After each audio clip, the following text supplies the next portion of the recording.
हाँ जी, नमस्कार। स्वागत है आप सभी का आशीष क्लासेस पर। सेशन नंबर 75 हम डिस्कस करेंगे। टाइटल है आज के एडिटोरियल का सिस्टमैटिक रैकनिंग। Systematic reckoning. इससे पहले पहले कॉमन एरर्स देख लेते हैं। अच्छा, एक बच्चे का कमेंट आया हुआ था कि सर कॉमन एरर्स पिछले सालों वाली जो एसएससी में पूछी गई वही करा दीजिए। भाई मेरे बहुत आसान पूछी गई थी प्रीवियस ईयर्स में। तो मैं तो कोशिश यही कर रहा हूँ कि मल्टीपल एरर्स आप अगर फाइंड आउट करना सीख जाएंगे तो फिर एसएससी या बैंक वाली एरर्स आपको आसान लगेगी। तो मेरे हिसाब से तो मेरा सुझाव तो यही है आपको कि ये वाला अच्छे से कर लें, क्योंकि यहाँ पे आपको एक हैबिट डेवलप हो रही है कि आप एक से अधिक एरर्स फाइंड आउट करने की कोशिश करते हैं कोई भी टॉपिक जो है। अदरवाइज होता क्या है कि आपने नाउन पढ़ा तो हम टेंडेंसी ये रखते हैं कि नाउन पढ़ा है तो नाउन के ही एरर्स निकालते हैं, और फिर हम नहीं भी पता हो तब भी हम नाउन जहाँ दिखता है वहां पर रुक जाते हैं और उसी के एरर निकालने की कोशिश करते हैं, है ना। तो ये हैबिट नहीं डेवलप करनी है आपको। आपको ये देखना है कि मिसलेनियस एरर्स कैसे निकाल सकते हैं। तो मेरे हिसाब से बेहतर अप्रोच है। पहला देखिएगा, the police have picked Jairaz on false charges and tortured him brutally in custody, which lead to his death। या भाई गलती देखो, एक तो ये आप सेंटेंस देख रहे हो, ये पास्ट में है। यहाँ टॉर्चर दे रखा है आपको, पास्ट की बात कर रहा है। ये भी देखो पास्ट में जाएगा, तो ये हैव की जरूरत नहीं है। पास्ट का इवेंट है तो हैव हटा दीजिए।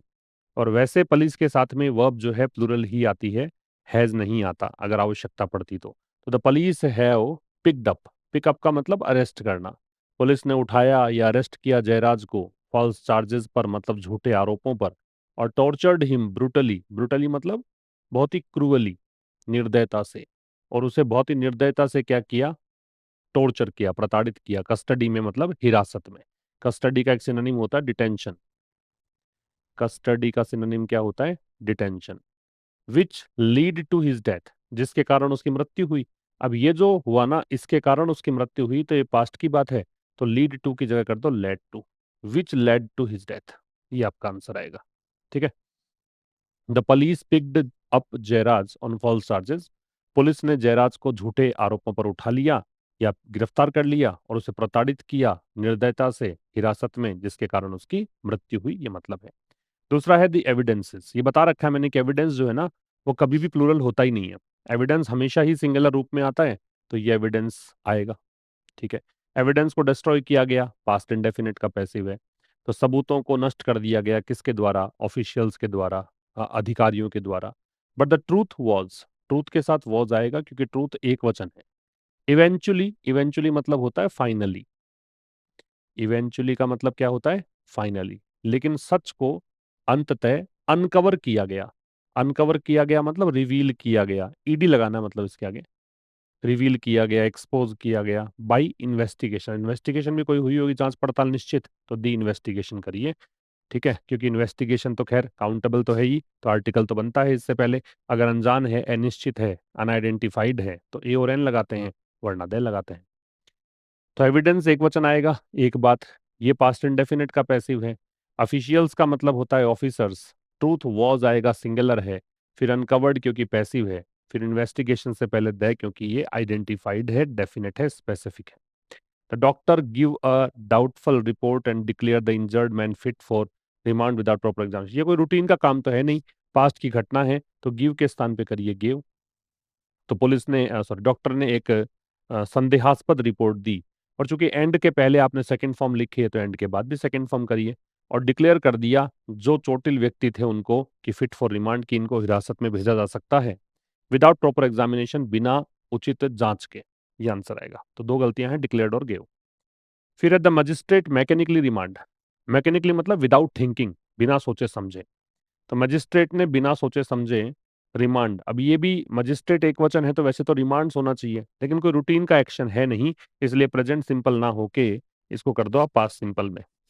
तो मजिस्ट्रेट ने बिना सोचे समझे रिमांड पर भेज दिया उनको, जुडिशियल कस्टडी में भेज दिया, न्यायिक हिरासत में भेज दिया, विच रिजल्टेड, ये भी पास्ट में ही जाएगा फिर, तो ये आ जाएगा resulted in their deaths lighter. उसके फिर ये जो चीज है ना, वो उनकी मृत्यु में परिणित हो गई बाद में। ठीक है, ये आपका आंसर आएगा। अच्छा, रिजल्ट इन जो होता है ये बताया हुआ है मेरा कि रिजल्ट इन बराबर होता है लीड टू।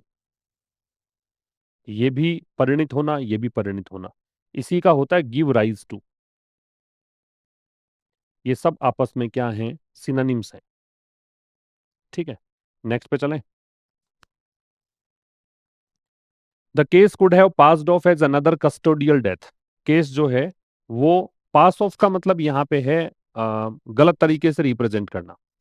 किसी भी चीज को गलत तरीके से रिप्रेजेंट करो, आप ये झूठा विश्वास दिलाओ कि इस तरीके से है, तो उसको हम बोलते हैं पास ऑफ एज। ये पूरी एक फ्रेज है, पास ऑफ एज। एक, ये पूरी की पूरी एक फ्रेज है, पास ऑफ एज। इसका मतलब है रिप्रेजेंट करना गलत तरीके से। तो केस जो है वो पास ऑफ मतलब इसको रिप्रेजेंट किया जा सकता था अनदर कस्टोडियल डेथ की, भाई एक और हिरासत में ही मृत्यु हुई है, ऐसा हो जाता। यदि ये नहीं होता, तो ये देखो थर्ड कंडीशनल सेंटेंस है कुड हैव के साथ थर्ड फॉर्म। आपको पता है इफ के साथ हैड प्लस वर्ब की थर्ड फॉर्म होती है, तो हम दूसरी तरफ क्या लेते हैं, वुड हैव, या फिर लेते हैं शुड हैव, या फिर लेते हैं कुड हैव, या लेते हैं might have plus third form. तो ये तब लेते हैं जब आपके पास क्या हो, थर्ड कंडीशनल सेंटेंस हो, क्योंकि पास्ट की घटना है, और पास्ट की ऐसी घटना जो अब हमारे हाथ में नहीं है, अब हम उसका कुछ कर नहीं सकते हैं, केवल रिपेंट कर सकते हैं, ये रिजॉइस कर सकते हैं, किसी चीज को खेद जता सकते हैं या खुशी मना सकते हैं पास्ट के कोई इवेंट के, बाकी हमारे हाथ में कुछ नहीं है, तो वो थर्ड कंडीशनल सेंटेंस में जाएगा। तो यहाँ पे could have plus third form तो दे ही रखा है आपको, यहाँ पे करिए had been, there had been. अब जब हेड के साथ थर्ड फॉर्म चाहिए और मान लो कोई वर्ब की थर्ड फॉर्म चाहिए और वर्ब है ही नहीं, तो फिर बी मान लेना है, जिसका कोई नहीं होता उसका बी होता है। ऐसा करके याद रखिए कि अगर आपको कोई मैन वर्ब नहीं दे रखी है और मैन वर्ब चाहिए होती है, तो फिर बी का सहारा लेना है, तो बी की थर्ड फॉर्म मैंने कर दी। तो केस को रिप्रेजेंट किया जा सकता था इस तरीके से कि एक और हिरासत में मृत्यु हुई है ये, है ना, यदि स्ट्रॉन्ग एविडेंस नहीं होते, और ये एविडेंसेस नहीं आएगा, अभी देखा था हमने, यदि प्रबल सबूत नहीं होते और लोगों का गुस्सा नहीं होता। ये जो आउटरेज है ये एंगर या फ्यूरी को बोलते हैं, गुस्से को बोलते हैं। खैर आप पढ़ोगे इस चीज को तो आप एडिटोरियल में। तो ये सब आज की एरर्स वाली कहानी है। तो अब देखो एक छोटे 5 सेंटेंसेस में हम कितनी सारी एरर्स निकाल लेते हैं, ये मेरे हिसाब से बेस्ट एक तरीका है ग्रामर को कवर करने का। चलिए नेक्स्ट पे आते हैं। एडिटोरियल किस बारे में है, तो एडिटोरियल डिस्कस करता है सतनकुलम कस्टोडियल डेथ। कस्टोडियल जो होता है ये डिटेंशन वाली है, हिरासत वाली डेथ है, कस्टडी से रिलेटेड है। तो ये डिस्कशन हमारा जो है इस पर है। ये एक पुलिस थाना है सतनकुलम, वहां पे हिरासत में मृत्यु हुई थी, वो केस को डिस्कस करेगा, तमिलनाडु की घटना ये है। ठीक है, वेयर जयराज एंड इज सन बेनिक्स, वहां पे जयराज और उनका बेटा जो है बेनिक्स, इनको ब्रूटली टॉर्चर किया गया, मतलब बहुत ही निर्दयता से इनको प्रताड़ित किया गया पुलिस के द्वारा, और बाद में ये मर गए थे। इसके बारे में चर्चा आज के सेशन में है। तो 2 एडिटोरियल्स थे आज। एक एडिटोरियल जो था वो राजनीति पे आधारित था, मतलब चुनाव पे था, तो मुझे लगा कि वो ज़्यादा इंपॉर्टेंट नहीं है, तो ये वाला हम डिस्कस कर रहे हैं। कुछ स्टूडेंट्स ये भी कहे थोड़ा मुश्किल एडिटोरियल ले लिया करो एक वीक में। तो मैं बता दूं कि जो एडिटोरियल आते हैं आपके, 2 ही तो एडिटोरियल भी हम लोग क्या डिस्कस करते हैं एडिटोरियल में, ऐसे आप देखेंगे तो 2 इस तरह से एडिटोरियल आते हैं, एक यहाँ, एक यहाँ। इनमें से जो आपके लिहाज से इंपॉर्टेंट होता है वो मैं डिस्कस करता हूँ। ठीक है, तो जो पब्लिश होगा वही तो डिस्कस करेंगे, करते हैं हम द हिंदू वाला ही एडिटोरियल डिस्कस, क्योंकि इजीली एक्सेसिबल है ये मेरे लिए एटलीस्ट, इसलिए मुश्किल वाला ही पिक करते हैं। अब छप ही नहीं रहा कोई ऐसे डिफिकल्ट, अब आपको मुश्किल आसान लगने लग गया, इसका मतलब तो आपको ये कहना चाहिए कि सर आपने आसान कर दिया है, कि मैं इतने समय से पढ़ा रहा हूँ आपको, 75th ये सेशन है इस वर्ष का, इससे पहले भी 200 प्लस सेशंस पिछले साल आपने मेरे साथ देखे होंगे, और उससे पहले भी आप अगर 1 साल का गैप मैंने लिया था बीच में कुछ कारणों से, तो उससे पहले देखेंगे तो हजारों एडिटोरियल के सेशंस हैं। तो तब से लेकर अब तक आप देख रहे हो तो सब कुछ आसान लगेगा ही फिर आपको। तो इसमें फिर मैं तो कुछ नहीं कर सकता, ये तो मैं बधाई का पात्र हूँ अपने आप के लिए, कि आप ये कहिए कि सर आपके कारण हम लोग जो है ना बहुत आसान लगने लग गया है। तो कुछ मुश्किल अगर होगा तो जरूर हम डिस्कस करेंगे। सिस्टमेटिक रैकनिंग जो शब्द है, ये जो टाइटल है, इसमें ये नाउन है, और सिस्टमेटिक जो है ना वो एडजेक्टिव है। ये सिस्टम से संबंधित, रैकनिंग जो है ये मूल्यांकन कह सकते हो। रैकनिंग के बहुत सारे मतलब होते हैं, गणना भी होती है, मूल्यांकन भी होता है, इसका पनिशमेंट भी होता है, रेट्रीब्यूशन भी इसका मतलब होता है। अब ये क्या मतलब है वो तो आप इसके कॉन्टेक्स्ट के अकॉर्डिंग निकाल लीजिए। तो प्रणालीगत, सिस्टम का मतलब प्रणाली है, तो प्रणालीगत या प्रणाली से संबंधित क्या है, रैकनिंग है, मूल्यांकन है, ऐसा समझ लीजिए। प्रणालीगत मूल्यांकन, सिस्टम का मूल्य, सिस्टमेटिक तरीके से मूल्यांकन यूं कह सकते हैं। तो यहाँ पे ये मूल्यांकन, गणना, निर्णय भी कह सकते हो इसको, ये जो निर्णय आया है इसको भी कह सकते हो। वर्डिक्ट का मतलब भी निर्णय होता है, ये तो आपने बहुत बार देखा होगा। जजमेंट, डिसीजन, अच्छा रूलिंग। अच्छा एक बात याद रखो, जजमेंट की स्पेलिंग दो होती हैं, एक तो ऐसे और एक ये वाली स्पेलिंग। ठीक है, इसमें ई दे रखा है, इसमें ई नहीं दे रखा है, दोनों ही जजमेंट की स्पेलिंग सही है। बस फर्क ये है कि ये ब्रिटिश इंग्लिश में चलता है और ये अमेरिकन में चलता है। ठीक है, तो ब्रिटिश इंग्लिश की स्पेलिंग ये है और ये अमेरिका, सॉरी, ये अमेरिकन इंग्लिश की, माफी चाहता हूँ, ये अमेरिकन इंग्लिश की स्पेलिंग है और ये ब्रिटिश इंग्लिश की स्पेलिंग है। मतलब ज्यादा फर्क नहीं है, ई का फर्क है। तो ई जिसमें दे रखा ब्रिटिश में, तो कोई सा भी फॉलो करो, फर्क नहीं पड़ेगा इससे। सेंसिटाइज जो है, इसका मतलब होता है जागरूक करना, संवेदनशील बनाना, ये मतलब है। हैप्लेस जो शब्द है, इसका मतलब दुर्भाग्यशाली होता है, अभागा होता है, असहाय होता है। दुर्भाग्यशाली कहिए, अभागा कहिए, असहाय कहिए। ब्रुटेलिटी निर्दयता को बोलते हैं। और इरिफ्यूटेबल, मैंने आपको बताया था कि जहां पे दो दो ये लेटर्स होते हैं ना, ये देखो आर आर दो बार है, तो एक बार ही प्रोनाउंस करना है इसको। जैसे इलॉजिकल नहीं होता, इलॉजिकल होता है, ऐसे ही इरिफ्यूटेबल है, इरिफ्यूटेबल नहीं है ना। इररेलेवेंट नहीं होता, इरेलेवेंट होता है। इरिफ्यूटेबल मतलब जिसका खंडन ना किया जा सके, जो निर्विवाद हो, जिसके विषय में कोई विवाद नहीं हो, निर्विवाद, जिसका कोई खंडन नहीं कर सके, जिसका कोई इनकार नहीं कर सके। अब ये किस बारे में है, ये है वर्डिक्ट के बारे में। और किस में, ये जो एक मर्डर केस था सतनकुलम नामक जगह पर, ये जो मर्डर केस है, इसके निर्णय के बारे में एडिटोरियल है। तो सतनकुलम वर्डिक्ट जो है, ये जो निर्णय है, शुड सेंसिटाइज, ये जो निर्णय आया है इससे संवेदनशील हो जाना चाहिए, या ये निर्णय है ना, इस निर्णय के द्वारा पुलिस जो है उसको संवेदनशील बनाना चाहिए, जागरूक बनाना चाहिए। किसको? पुलिस को। किसके अगेंस्ट? ये प्रेपोजिशन है। यूज ऑफ एक्सेसिव फोर्स, जो अत्यधिक बल प्रयोग है ना, उसके यूज के, मतलब बल प्रयोग के अगेंस्ट। मतलब ये जो एक वर्डिक्ट आया है, इससे मुझे लगता है, मतलब लेखक कह रहा है कि इससे मुझे लगता है कि ये जो वर्डिक्ट आया है, इससे पुलिस वाले सचेत हो जाएं कि भाई आप अत्यधिक बल प्रयोग नहीं कर सकते हैं, ये कहना चाह रहा है। अभी से स्लाइड में क्या है कि delivery of justice to helpless victims of police brutality requires a combination of an actively engaged judiciary. Delivery of justice, न्याय देना, किसको? हेल्पलेस विक्टिम्स को, मतलब उन पीड़ितों को जो अभागे हैं या असहाय हैं, है ना। और ये पीड़ित हैं किसके? पुलिस ब्रूटलिटी के हैं, पुलिस के द्वारा निर्दयता जो की जाती है उसके ये शिकार हैं। तो उनको न्याय देना जो है, उसके लिए किसकी जरूरत है? उसके लिए जरूरत है कई सारों चीजों के कॉम्बिनेशन की। अब कॉम्बिनेशन किस किस चीज का है? एक तो एक्टिवली इंगेज जुडिशरी चाहिए, एक तो न्यायपालिका की सक्रिय भागीदारी चाहिए, दूसरा चाहिए पीड़ितों का साहस चाहिए, एंड विटनेसेस जो गवाह हैं उनका साहस चाहिए, to speak out against the khaki fraternity. और ये साहस चाहिए किसके लिए? कि जो खाकी समुदाय है, खाकी जो कम्युनिटी है, मतलब पुलिस है, उसके खिलाफ आवाज उठाने का साहस चाहिए। एंड डिटरमिन्ड इन्वेस्टिगेशन, और एक बिल्कुल दृढ़ जांच चाहिए।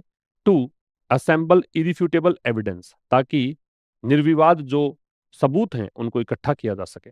ठीक है, अब डिलीवरी सब्जेक्ट है यहाँ पे, इसके सीधा सा वर्ब यहाँ पे ये रिक्वायर्स है। ठीक है, डिलीवरी ऑफ जस्टिस मतलब न्याय का डिलीवर करना, न्याय देना। किसको देना है? हेल्पलेस विक्टिम्स को। ये नाउन है, ये एडजेक्टिव है। हेल्पलेस का हमने पढ़ा कि हेल्पलेस है, अनफॉर्चुनेट है। और ये विक्टिम्स है किसके? पुलिस ब्रूटलिटी के। ये कंपाउंड नाउन है, पुलिस की निर्दयता के। इसके लिए जरूरत है किसकी? A combination, a determiner, combination noun.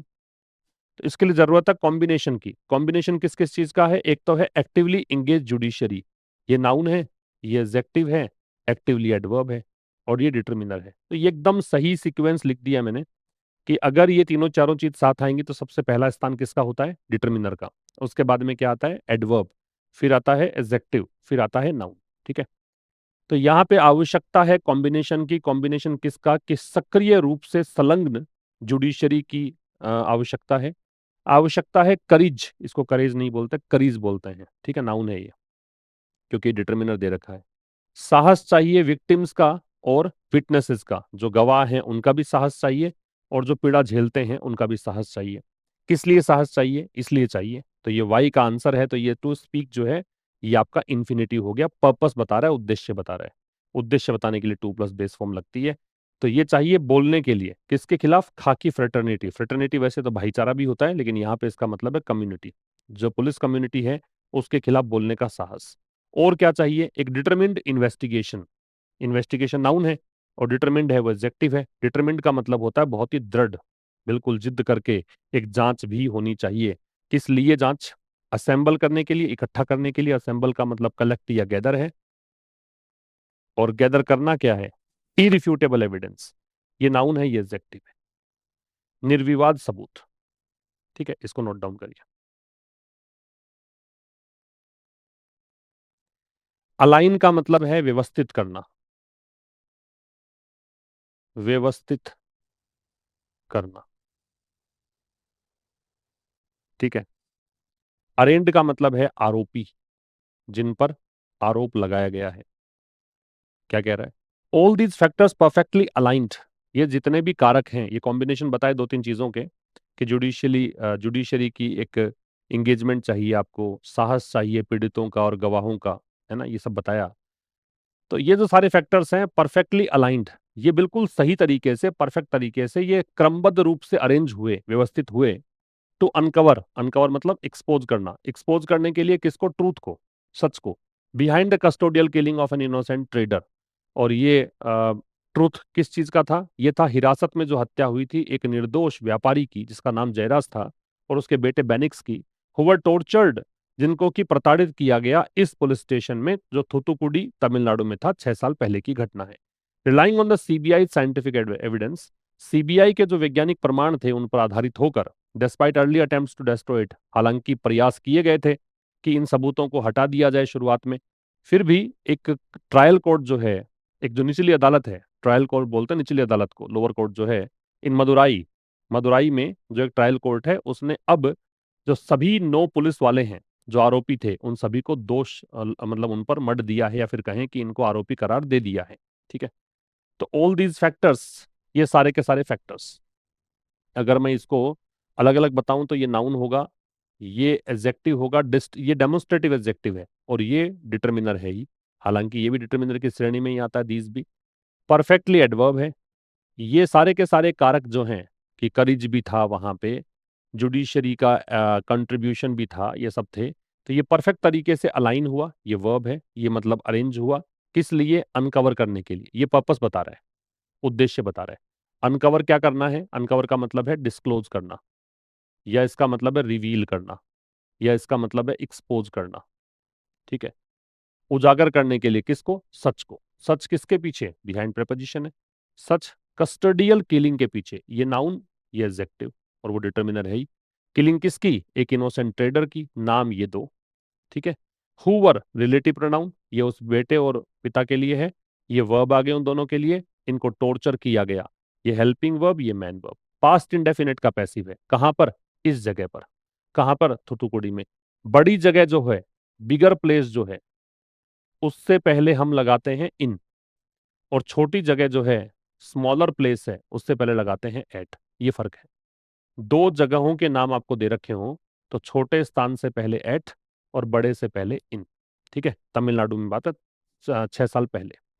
Relying on, निर्भर होते हुए। अच्छा, आईएनजी फॉर्म जो है ना, वो 3 तरह के संकेत देती है आपको। आईएनजी जेरेंड हो सकता है, आईएनजी वर्ब हो सकती है, आईएनजी प्रेजेंट पार्टिसिपल हो सकता है। आईएनजी वर्ब हो सकती है अगर कोई हेल्पिंग वर्ब दे रखी हो तो। आईएनजी जेरेंड हो सकती है अगर वो सब्जेक्ट या ऑब्जेक्ट हो, या पजेसिव एडजेक्टिव के साथ हो। अन्यथा ये प्रेजेंट पार्टिसिपल है, तो इसका निर्भर होते हुए, तो ये प्रेजेंट पार्टिसिपल है। निर्भर होते हुए किस पर? सीबीआई के साइंटिफिक एविडेंस पर। एविडेंस हमेशा ही कैसा होता है? सिंगुलर होता है, ऑलवेज सिंगुलर। ये कभी भी एविडेंसेस नहीं हो सकता, ये हम क्वेश्चंस में देख के आए हैं। तो सीबीआई के वैज्ञानिक प्रमाण जो हैं उन पर आधारित होते हुए डिस्पाइट प्रीपोजिशन है, किसके बावजूद? अर्ली अटेम्प्ट्स, शुरुआत में प्रयास किए गए थे, ये नाउन है, ये एडजेक्टिव है। किस चीज के? इसको डिस्ट्रॉय करने के। अब ये इट इसलिए आ रहा है एविडेंस के लिए, एविडेंस को सिंगुलर ही माना है हमेशा, तो इट आएगा। अगर ये होता प्लूरल तो दैम लिखते ना फिर। तो इसको प्रयास किए गए थे डिस्ट्रॉय करने के, उसके बावजूद यहाँ पे निर्भर होते हुए ट्रायल कोर्ट जो है मदुराई में, ये जगह है, एडवर्ब है, इस ट्रायल कोर्ट ने क्या किया? ये हेल्पिंग वर्ब, ये मैन वर्ब, और नाउ जो है वो एडवर्ब। अच्छा देखो, हम लोग रटते हैं ना, जो टेंस पढ़ते हो आप ग्रामर में, और उसमें एक एडवर्बियल हिंट्स, जो correct form of the verbs आप पढ़ते हो, उसमें टेंस में आप रटते हो कि नाउ जब आ जाए तो प्रेजेंट कंटिन्यूअस ही आएगा। तो मैं हमेशा कहता हूं कि कॉन्टेक्स्ट देखकर ही डिसीजन लेना चाहिए। सेंटेंस को ट्रांसलेट करके देखो, कॉन्टेक्स्ट देखो, पूरी कहानी समझो, उसके बाद डिसीजन लो। रटा रटाया काम नहीं आता। तो देखिए यहाँ पे नाउ के साथ में प्रेजेंट परफेक्ट का यूज किया है, प्रेजेंट कंटिन्यूअस नहीं लगा है। ठीक है। तो ट्रायल कोर्ट जो है मदुराई में, उसने कन्विक्ट कर दिया है। उसने कन्विक्ट और एक्विट दो शब्द होते हैं। कन्विक्ट होता है दोषारोपण करना, चार्ज करना, गिल्टी सिद्ध करना, प्रूव गिल्टी, कि किसी को दोषी सिद्ध कर देना, ये तो होता है कन्विक्ट। और एक इसका उल्टा होता है, ये होता है एक्विट, ये होता है दोष मुक्त करना। तो फ्री फ्रॉम चार्ज, जो आरोप लगाया है उससे मुक्त कर देना, ये फर्क है दोनों में। दोनों एक दूसरे के एंटोनिम्स हैं। तो अब इन्होंने कन्विक्ट कर दिया है सारे के सारे 9 पुलिस वालों को। ये ऑब्जेक्ट हो गया कन्विक्ट का, जो कि अरेंड थे, विच वर अरेंड, ऐसा मतलब है इसका, जो कि आरोपी थे इस केस में। द केस इसलिए क्योंकि हम इसी केस की बात कर रहे हैं, सतनकुलम पुलिस स्टेशन में जो केस हुआ था उसकी बात कर रहे हैं, इसलिए दे लग रहा है। ठीक है, नेक्स्ट पे आइए। अवॉर्ड का मतलब यहाँ पे देना है, प्रदान करना है। मिलिटेट अगेंस्ट का मतलब है के विरुद्ध जाना, के विरुद्ध जाना। रिहैबिलिटेटिव जस्टिस का मतलब है सुधारात्मक न्याय, सुधारात्मक न्याय। अज्यूम पावर का मतलब है शक्ति का प्रयोग करना। ठीक है, मतलब नियंत्रण अपने हाथ में लेना, अधिकार को प्रयोग करना, ऐसे कह सकते हो। तो टेक कंट्रोल, नियंत्रण लेना। और विल्ड का मतलब है उपयोग करना। ये पावर को उपयोग करने के जनरली यूज करते हैं विल्ड का। क्या कह रहा है? अ 10th अक्यूज्ड, नो को तो कर दिया। अब 10वां जो एक आरोपी था, हैड डाइड, वो मर गया था अर्लियर ऑफ कोविड-19। और किससे? कोविड-19 से। बीमारी से मृत्यु हो तो ऑफ का प्रयोग करते हैं, वो दे रखा है यहाँ पे। While the awarding of the death penalty, death penalty मतलब होता है कैपिटल पनिशमेंट, मृत्यु की सजा। तो हालांकि जो मौत की सजा दी गई थी कन्विक्ट्स को, आरोपियों को, मिलिटेट्स अगेंस्ट, ये जो चीज है ये विरुद्ध है किस चीज के? रिहैबिलिटेटिव जस्टिस के प्रिंसिपल के। एक सुधारात्मक न्याय होता है जिसमें आरोपी को सुधारने की कोशिश की जाती है, उसके सिद्धांत के खिलाफ है। The conviction sends a strong message, फिर भी ये जो दोषारोपण है ये एक कड़ा संदेश देता है उन लोगों को इन यूनिफॉर्म, जो वर्दी में है, हु अज्यूम द पावर, जो कि पावर को अपने हाथ में लेते हैं, टू विल्ड फोर्स, उपयोग करने के लिए, बल का प्रयोग करने के लिए, अगेंस्ट अनआर्म्ड सिटीजन्स, और किसके खिलाफ? निहत्थे नागरिकों के खिलाफ। एज इफ, जैसे कि मानो, it were A statutory right, जैसे कि उनको वैधानिक अधिकार मिल गया हो। ठीक है। अ 10th एक्यूज, जो 10वां आरोपी था, ये सब्जेक्ट, ये वर्ब, ये पास्ट परफेक्ट। अर्लियर, ये आपको डिटर्मिनर है, मतलब समय में पहले की बात कर रहा है। डाई के साथ ऑफ है। ठीक है, ये बीमारी से मृत्यु होने पर लगता है। तो 10वां एक्यूज जो है उसकी मृत्यु हो गई थी कोविड-19 से। अब वाइल वाला जो क्लोज है, दो क्लोजेस हैं। ये देखो, सेंटेंस तो दो हैं इसके अंदर। एक तो ये पूरे दो सेंटेंसेस हैं। एक तो यहां से लेकर और यहां तक का जो सेंटेंस है ये विपरीत बात करेगा। इस वाइल का मतलब है ऑल दो या दो। तो यद्यपि, यद्यपि कंजंक्शन है। जो अवॉर्डिंग है ये जेरेंड हो गया, क्योंकि अगर आप किसी आईएनजी फॉर्म को नाउन मान लेते हो, अगर किसी आईएनजी फॉर्म को आप सब्जेक्ट मान लेते हो तो जेरेंड की कैटेगरी में जाएगा। तो जो प्रदान करना है क्या? Death penalty. डेथ पेनल्टी को हम बोलेंगे कैपिटल पनिशमेंट, कैपिटल पनिशमेंट। तो ये कैपिटल पनिशमेंट प्रदान करना है किसको? कन्विक्ट्स को, आरोपियों को। तो ये जो चीज है, याद रखिए कि जेरेंड के साथ में जब भी आपको वर्ब चाहिए तो सिंगुलर वर्ब यूज करते हैं। जेरेंड के साथ वर्ब कैसे लगाते हैं? सिंगुलर। तो देखो सिंगुलर वर्ब है, एस जोड़ रखा है। किसी भी वर्ब में एस और ईएस जोड़ते हैं तो वो सिंगुलर ही होती है। तो ये किसके अगेंस्ट जाता है? ये जाता है प्रिंसिपल ऑफ रिहेबिलिटेटिव जस्टिस। सुधारात्मक न्याय जो है उसके सिद्धांत के खिलाफ है ये बात।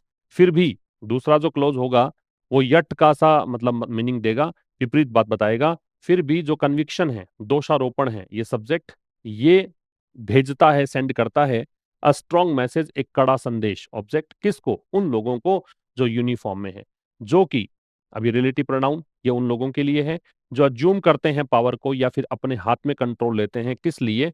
फोर्स का यूज करने के लिए। किसके अगेंस्ट? अनआर्म्ड, निहत्थे, जिनके पास हथियार नहीं है, सिटीजन्स, नागरिक, एज इफ, जैसे कि मानो, इटवर। अब ये एज इफ जब लग जाता है तो सपोजिशनल क्लॉज बनाता है। ये काल्पनिक जो क्लॉज है, आप जो सोच रहे हैं कल्पनाओं में, वो क्लॉज बनाने के लिए एज इफ का प्रयोग करते हैं। इसलिए यहाँ पे चाहे सिंगुलर सब्जेक्ट ही क्यों ना हो, वह प्लूरल का प्रयोग करते हैं, तो वर का प्रयोग है। तो चाहे it were a statutory right, ये नाउन है। स्टैट्यूटरी एडजेक्टिव है। मानो कि जैसे ये उनका क्या हो? स्टेचुटरी राइट हो, मतलब ये उनका वैधानिक अधिकार हो। स्टेचुटरी को आप लीगल कह सकते हो, ठीक है, लॉफुल कह सकते हो, है ना, कानून ने मन को अधिकार दे दिया है, ऐसा करते हैं। नोट डाउन कर सकते हैं। नेक्स्ट पे देखिए, पास ऑफ एज का मतलब है गलत तरीके से प्रस्तुत करना, गलत तरीके से प्रस्तुत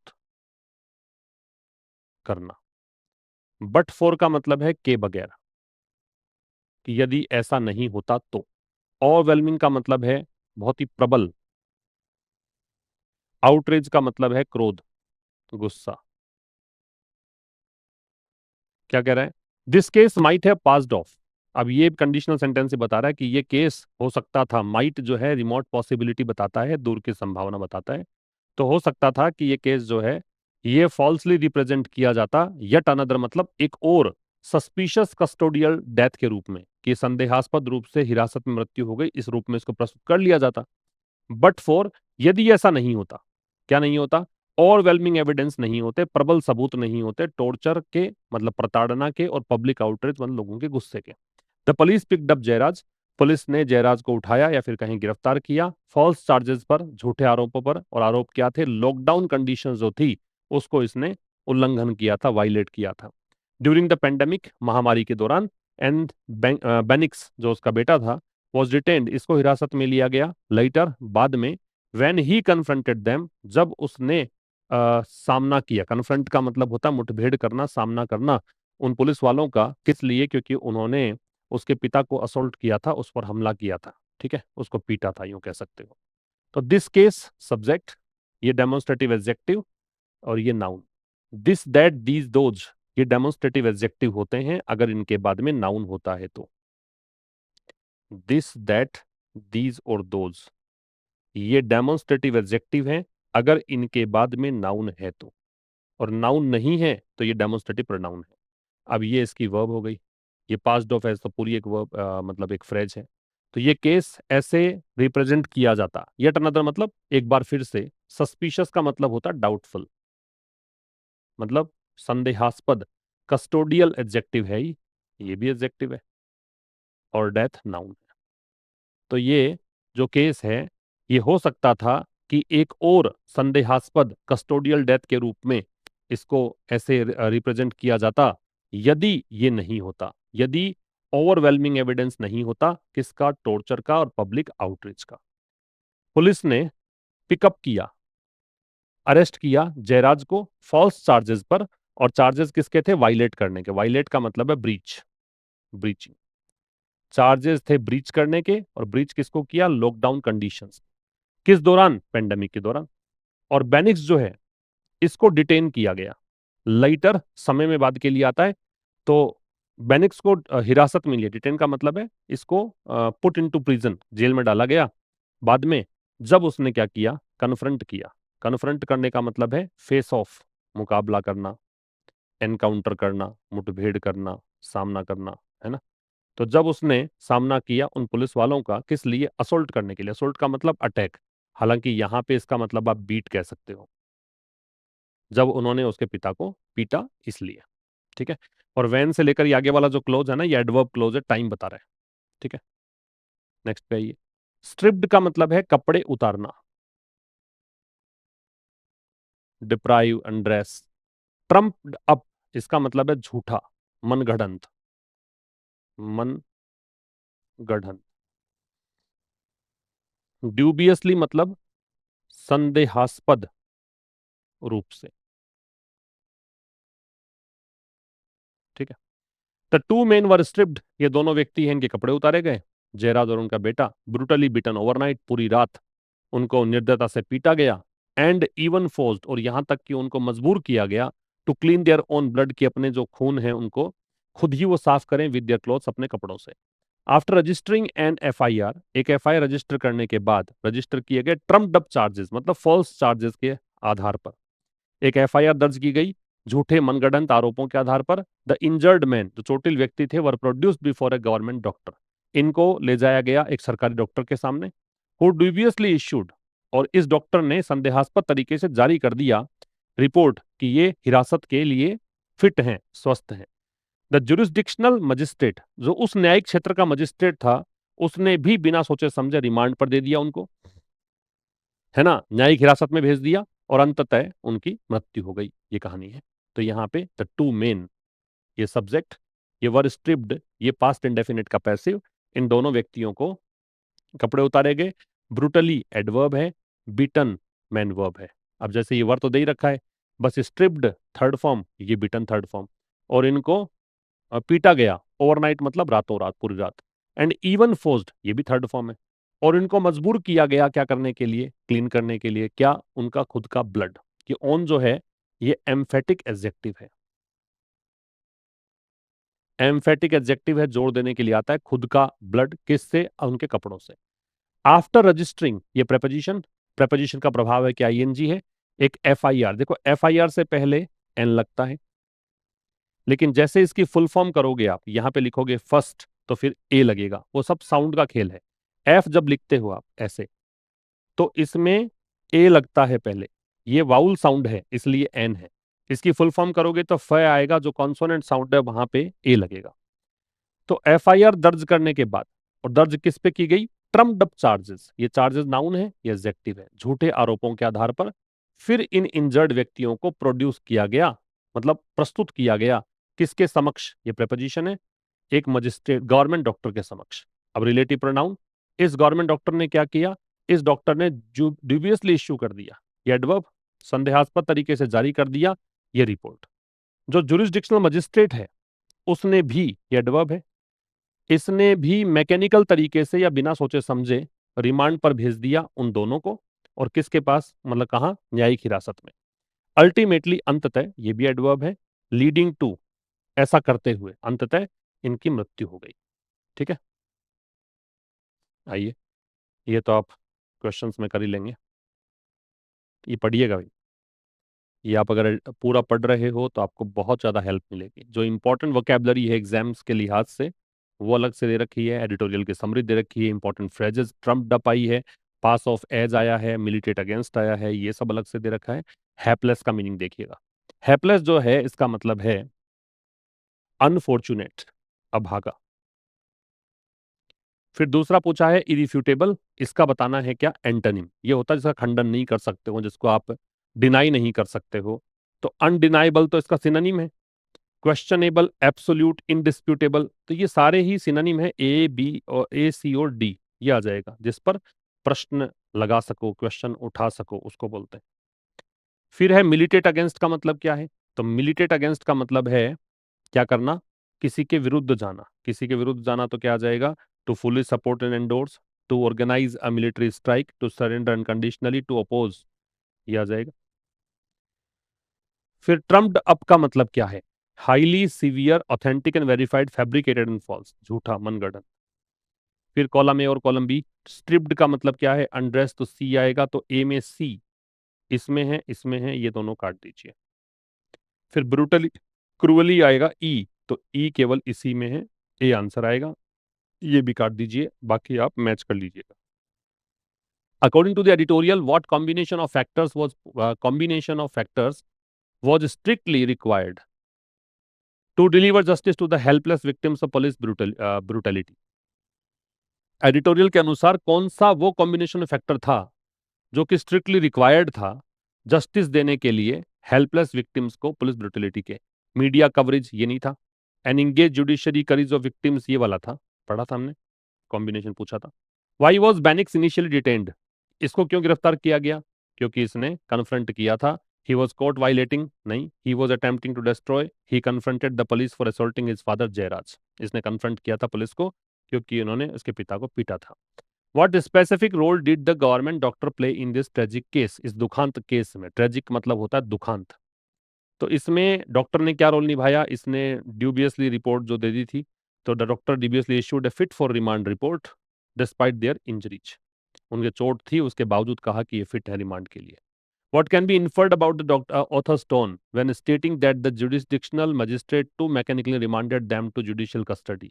क्या निष्कर्ष निकाला जा सकता है ऑथर की टोन के बारे में जब उसने ये कहा कि जो जुडिशडिक्शनल मजिस्ट्रेट है उसने भी बिना सोचे समझे रिमांड पर भेज दिया? द ऑथर प्रेज, ऑथर क्या प्रशंसा कर रहा है मजिस्ट्रेट की? नहीं, ऑथर क्रिटिसाइज कर रहा है मजिस्ट्रेट को for applying their mind and doing a thorough check.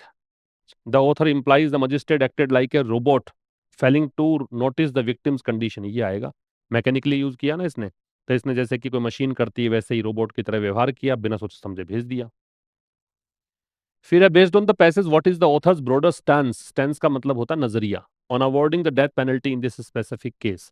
इस पैसेज के अकॉर्डिंग कौन सा ऑथर का ब्रॉडर स्टांस है या फिर कहें कि व्यापक नजरिया है डेथ पेनल्टी देने में स्पेसिफिक केस में? The author believes that death penalty is the only way to achieve rehabilitation justice, author को ऐसा लगता है कि मृत्यु की सजा ही एकमात्र तरीका है, सुधारात्मक जो जस्टिस है उसका एक तरीका है। The author thinks the death penalty is unjustified and the punishment should be forgiven, author को लगता है कि डेथ पेनल्टी जो है वो न्यायोचित नहीं है, अनुचित है और पुलिस वालों को माफ कर देना चाहिए। The author notes it contradicts real justice but acknowledges it sends us necessary strong message, ये आ जाएगा। इसको लगता है कि है तो प्रिंसिपल ऑफ रिहेबिलिटेशन जस्टिस के खिलाफ, फिर भी ये स्ट्रॉन्ग मैसेज सेंड करता है पुलिस वालों को कि अपने जो ये अधिकारों का दुरुपयोग करते हैं इसके अगेंस्ट एक स्ट्रॉन्ग मैसेज सेंड करता है। तो ये था आज के इस एडिटोरियल में, मिलेंगे कल एक नए सेशन के साथ ठीक शाम 5 बजे, तब तक के लिए नमस्कार, थैंक यू वेरी मच।